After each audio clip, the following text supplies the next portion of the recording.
Hello, this is Unit 14, Basic Residential Construction. This is the entire Unit 14 that you may want to look at as you're getting ready for your state exam. We've pulled out the highlights to discuss in class, but I do want you to have this material. So in this unit, we get to put on our builder's hat. And please note a couple things. This is very basic, the very short and sweet of it. And this is only focusing on residential construction. Commercial construction tends to be a little bit differently, be constructed or built differently. So we're just going to focus on basic residential construction in this unit. So we're going to talk about some basic architectural types. We're going to talk about the foundation and the terms that go with the foundation, some of the terms. And we're going to talk about some basic framing components like related to floors, walls, roofs, etc.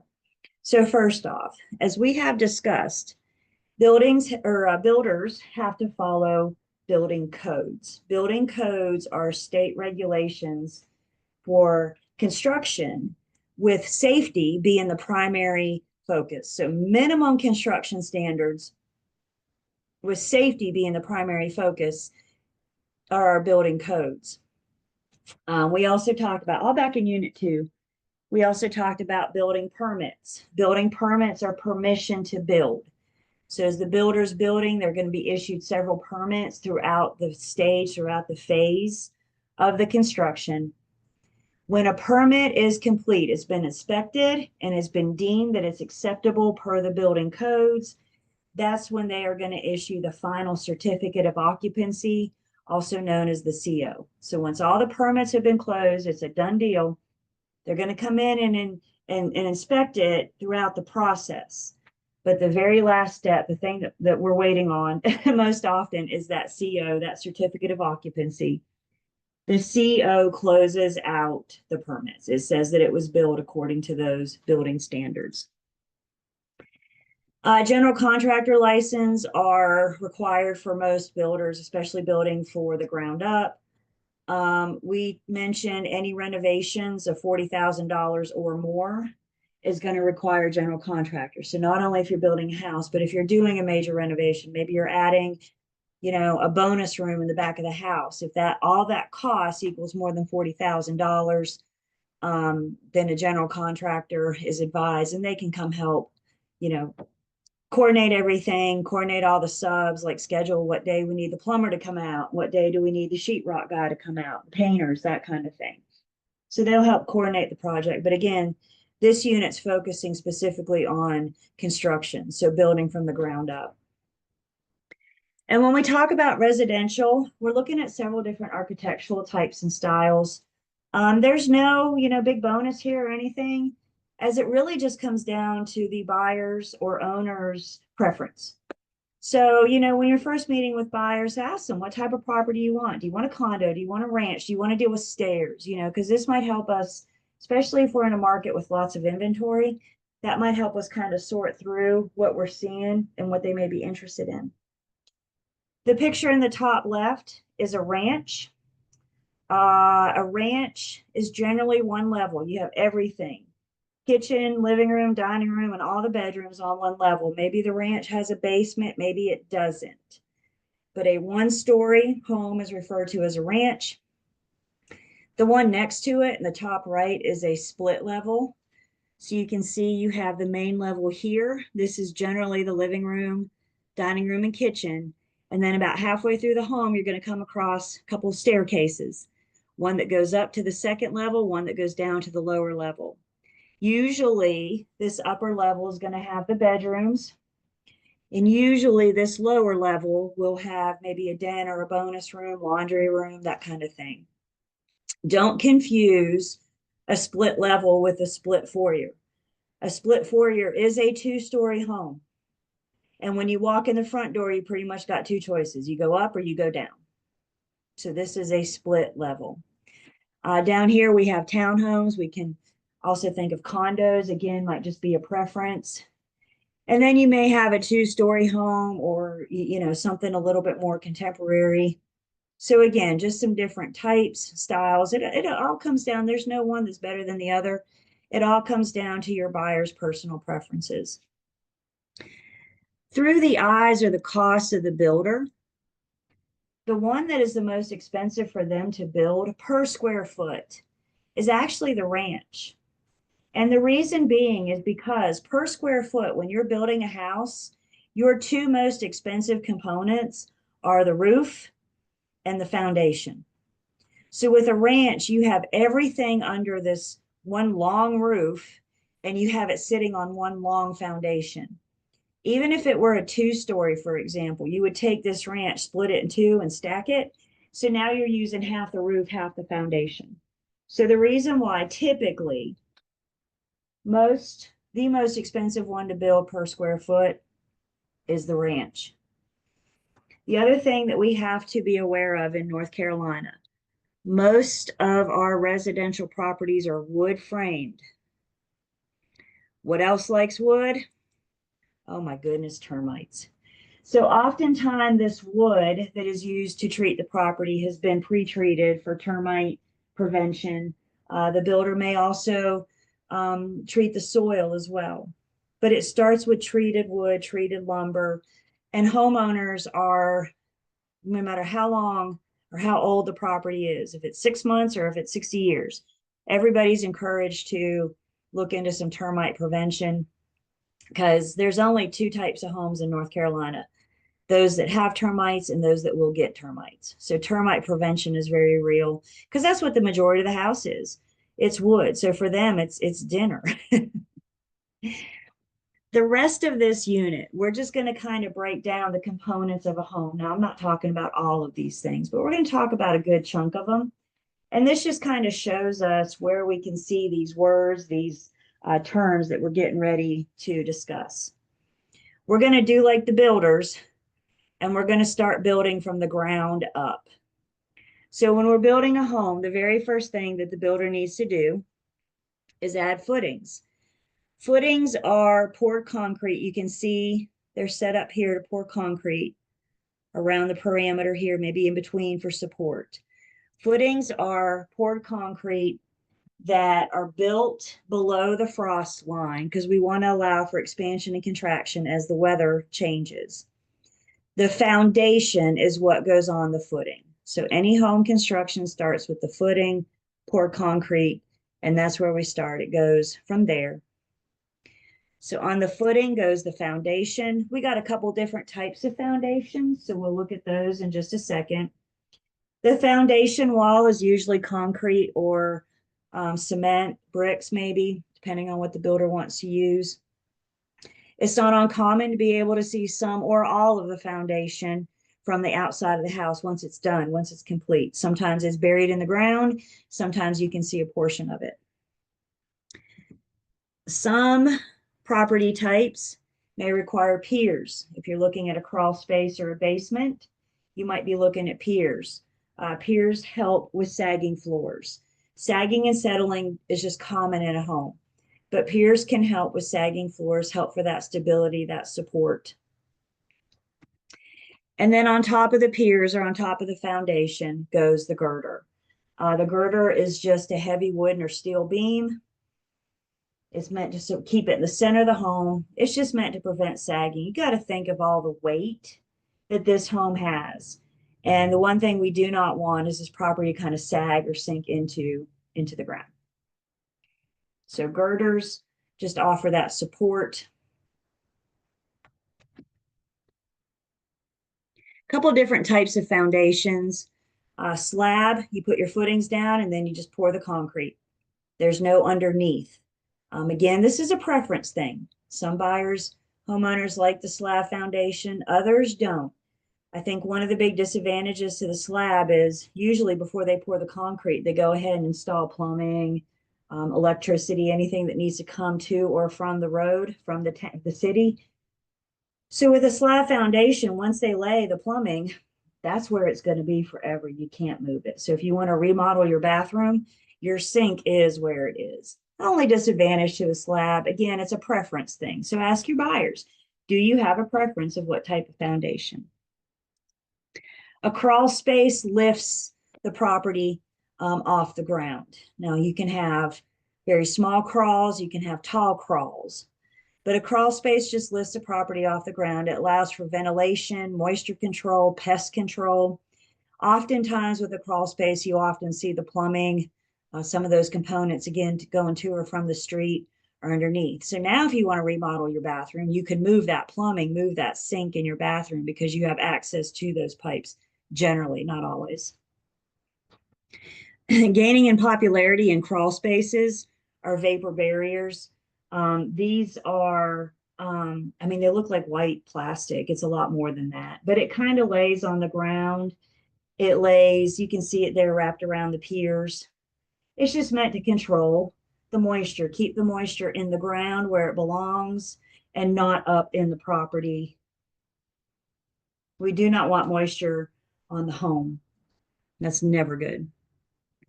And then the last foundation that we typically see is the basement. The basement is just a story high crawl space. So a story high crawl space is the basement. Sometimes they're finished, sometimes they're unfinished. It's just how the builder leaves them. The homeowner can, of course, finish it. If it's unfinished, they could put vapor barriers down. We see some basements here in North Carolina. I know what you're thinking. Wow, I see quite a few. And you're right, there are quite a few, but we don't have much to compare it to. The further north you go, the more basements you're going to see. Because with the basement, remember with those footings, we have to dig below to the frost level, the frost line. So the further north you go, the further down the frost line is. And the thinking up north is, well, if we have to dig down there anyway, we might as well dig it out and have a basement. Again, yes, there are basements in North Carolina, but if we don't have anything to compare it to, there's generally more the further north that we go. It's just easier in some cases because we're building those footings anyway. So on the foundation, we're going to start building our floor. And we're going to look at some pieces of the floor, what makes the floor. First off, we have the sill. The sill is the lowest wooden horizontal member of the home. It sits on the foundation. And it just, again, gives that support. We're going to look at those long boards in a second called your floor joist. So the sill gives the floor joist something to lay on, something to rest on. By the way, you may hear of a windowsill or a door sill. Again, all we're saying is that bottom piece of wood, that bottom horizontal piece of wood. So the sill in our flooring, on top of that sill goes our floor joists. They're just horizontal pieces of wood that connect, that create the shape of the floor, that create the layout of the floor. From the joists, we put the subfloor. The subfloor is usually plywood, press board, something like that. And then floor covering goes on top of the subfloor. So whatever you're walking on right now, is it carpet, tile, laminate, wood, whatever you're walking on right now goes on the subfloor. If you've ever taken carpet up or tile or laminate or anything like that, you've probably seen that subfloor. It's just pieces of plywood.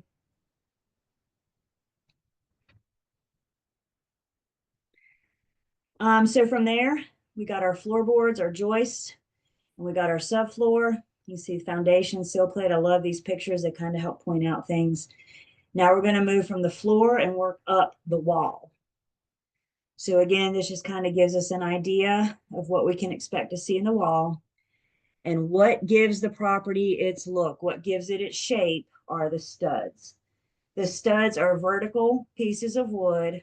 They're 16 inches apart. In today's building codes, 16 inches apart. Older homes may have different building codes when they were constructed. The studs are what give the property a structure. Have you ever heard the saying, as long as the bones are good? What they're referring to, the bones of the property, are the studs of the property. Also with studs, as we can see here, we may have windows, doorways, we have openings for windows and doorways. And to help support those openings, we're going to have this horizontal piece of wood called a header.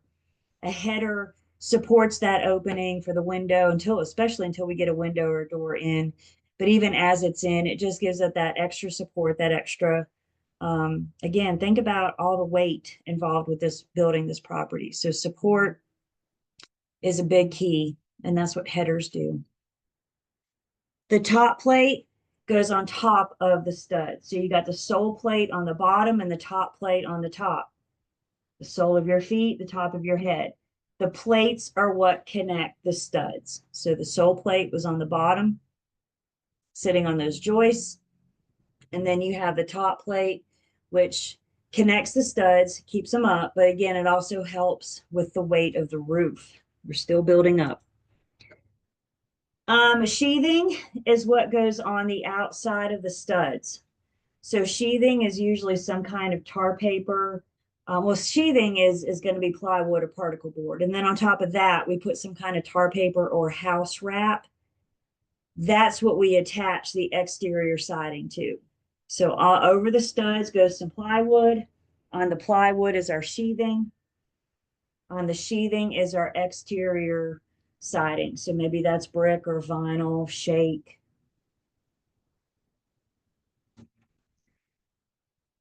And then continuing to move up, the roof and the roof components, again, not going through all of this, but it does a really good job of kind of showing us what we can expect to see and where. The highest point of construction is called the ridge board. It runs along the roof line, the highest point. The whole point of the roof is the slope is for water to run off. Again, water in the home is not good. So we want water to run off the roof, hit the gutters, and run away from the property. So the ridge board is its highest point.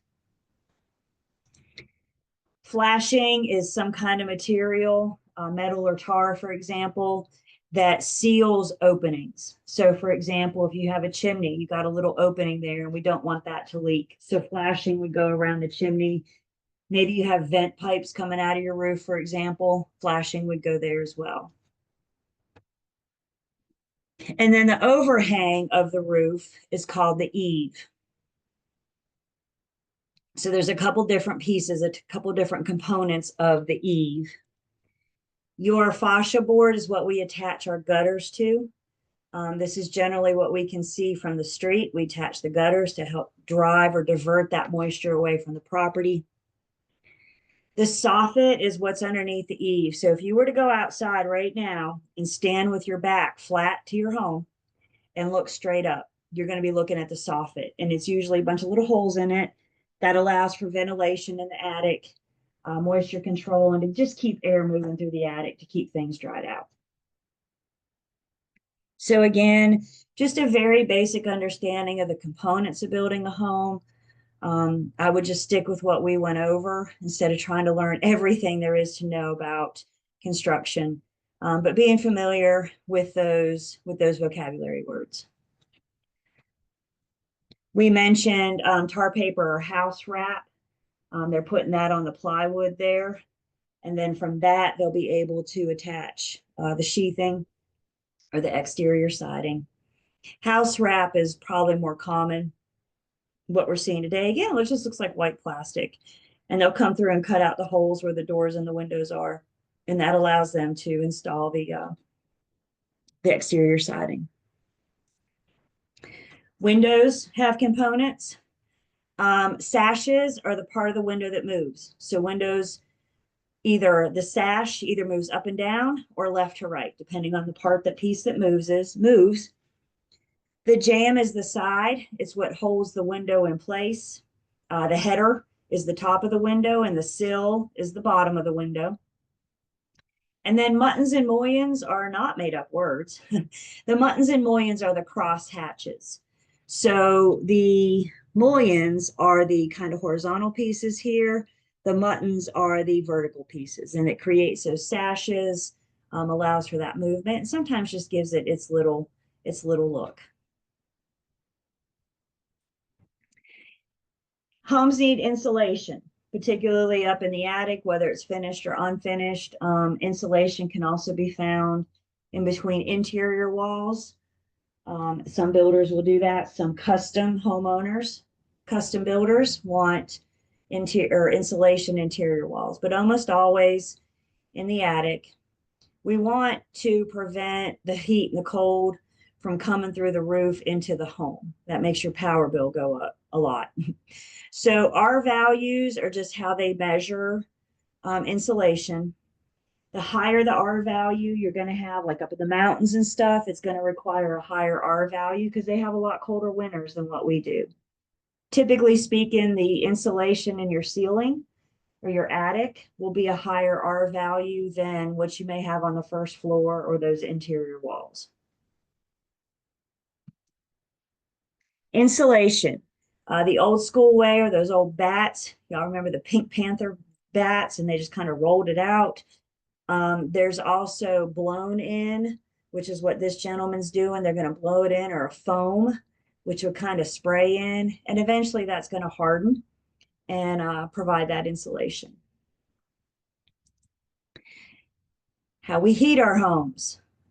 Forced warm air is typically what we see most common in today's construction. Again, if you're looking at an older home, times were different. But in today's construction, typically we have forced warm air, which utilizes ductwork and a blowing system. So it can blow air one way in the heat and another way for the AC and the cold, or you know what I mean, heat and the cold and AC and the warm. There it is. Can be used different types of sources. So it could be a gas, forced warm air, oil, electricity, etc. Some more modern or a more modern source of heat or energy is solar energy. You could have a home with solar panels.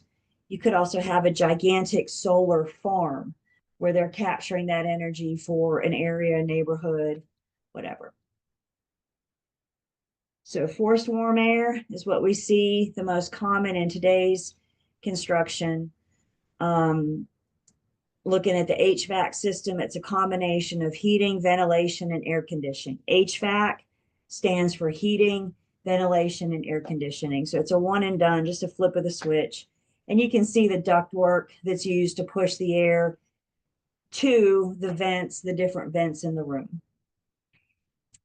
Older homes may have a ductless system, which means the central furnace is like in the middle of the room and it just kind of radiates. So ductwork is, I'm going to say, fairly new in construction, but it's been around for quite some time now. That is Unit 14, your basic residential construction. Again, look that over before you go for your state exam. And if you have any questions, please let me know.